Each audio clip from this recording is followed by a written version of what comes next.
What's going on, everybody? Welcome back to the final end of season video.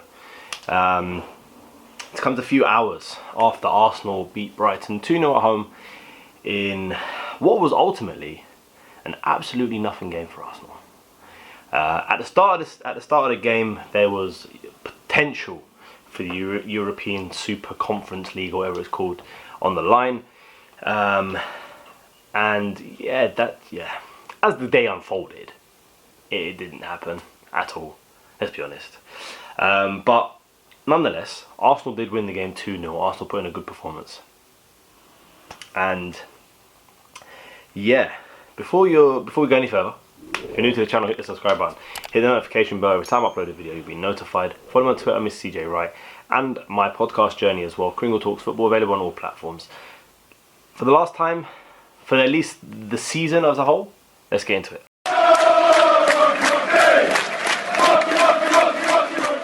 So Arsenal went with a team of Leno, Chambers, Holding, Gabriel Tierney, Partey and Xhaka in the midfield, Pepe, Ødegaard and Smith Rowe behind Aubameyang. I'll be totally honest with you guys, let's be fair. I didn't watch the whole game. I was out for most of it, so I didn't actually see the majority of it. I saw most of the first half. We created a few chances. We didn't create clear-cut chances, but it was clear to see that we were trying to put on a show for the fans. There was 10,000 home fans in the stadium for the first time this season, and we tried to put something on for them in the first half. We had a couple of shots which were blocked off the line, blocked, by the defenders. Rob Holding had a goal, a shot that kind of went in, didn't really get looked at, overviewed because it was a handball. And yeah, we went into the second half 0-0, and then Pepe does what Pepe can do and what he's shown he can do, which was to score two good goals. The first one was, I think it was Callum Chambers played it in. He took a touch on his left foot and smashed it home with his right foot. And the second one, he's done what he's done a few times this season, where he's driven in off the right hand side, faced up his defender and slotted it in around the bottom corner to make it 2-0, and give the Arsenal fans something to cheer for this season. Obviously, before the game, we had the Kroenke out banners, the hashtag Kroenke out, hashtag fans in. Josh Kroenke himself was at the stadium, and there was some animosity to be felt outside the stadium at least. And look, Arsenal finished the game with 54% possession compared to obviously 46 for Brighton. We had a total of 13 shots compared to their 4. So it was one-way traffic in a sense. The highlight really was for Mikel Arteta, for Edu and the board to see Yves Bissouma in action and see him actually put in a really good performance. There was a couple of times where I think Saka drove in towards the end of the second half. Pepe had done it a few times in the first half, and Yves Bissouma was just there, tackling, getting the interceptions in left, right and centre, and putting in a performance that, like I said, will show Arteta, will show the board and Edu that this is a player that we need to sign, without a shadow of a doubt. And look, as a side note as well, Joe Willock, 7 goals in 7 games for him. It's incredible what he's been doing. The first time, I think, the only other Newcastle player to get 7 goals in 7 games was Alan Shearer, and this man is still only 21. So I think the element of doubt that maybe we should sell him in the summer for a feasible, for an offer. Look, has he found his level at Newcastle? Some people would probably say yes. Could he offer Arsenal something going forward next season?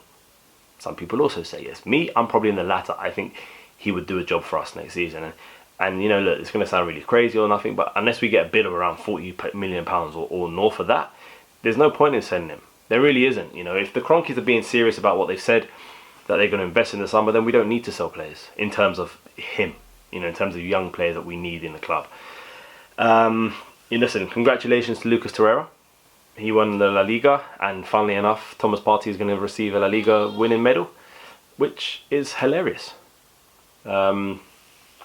Obviously, the most other notable things that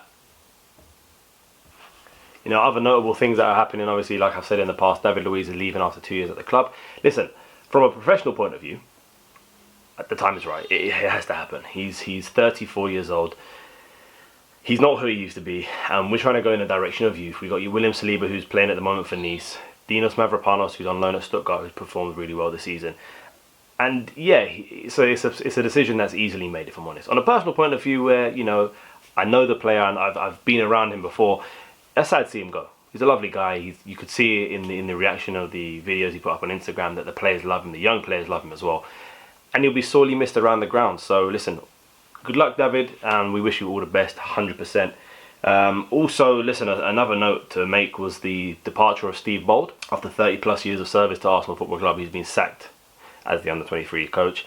Rightly so. If you look at the statistics from this season, I think we are literally like 16 games won, 17 drawn, 18 lost, or around about that way. It wasn't a great season for the under-23s considering all the talent we had, and yeah, he didn't really put himself in the limelight to be able to say that we've had a really good season under him. So the time is right to let him go. And you know, the other one, Bruno Mazziotti, the physiotherapist, or the, you know, whatever his title was, he's also left after less than a year at the club. Some players, it seemed, didn't apparently like his methods. Other players were really impressed by him. We don't know the full story, but we do know that he's not going to be staying in the club for next season. But you know what? I'm not going to do a good and bad performances and what it means going forward, because what it means going forward is nothing. And good and bad performances, like I said, I didn't watch the full game, so I can't really comment on it. But I will leave it as, listen, this has been a really roller coaster of a season from Arsenal. You know, ups and downs. Pre-December, shocking. Post-December, we're like the second or third best team in the country.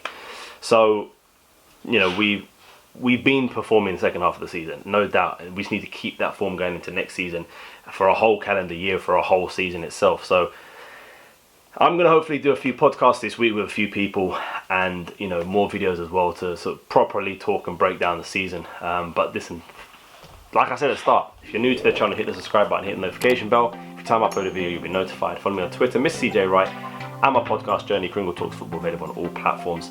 This is my end of season post-match review for the last game of the season. Yeah, glad to end on a high. Shocking about what the result means for us for the season. We didn't finish above Spurs, which was annoying.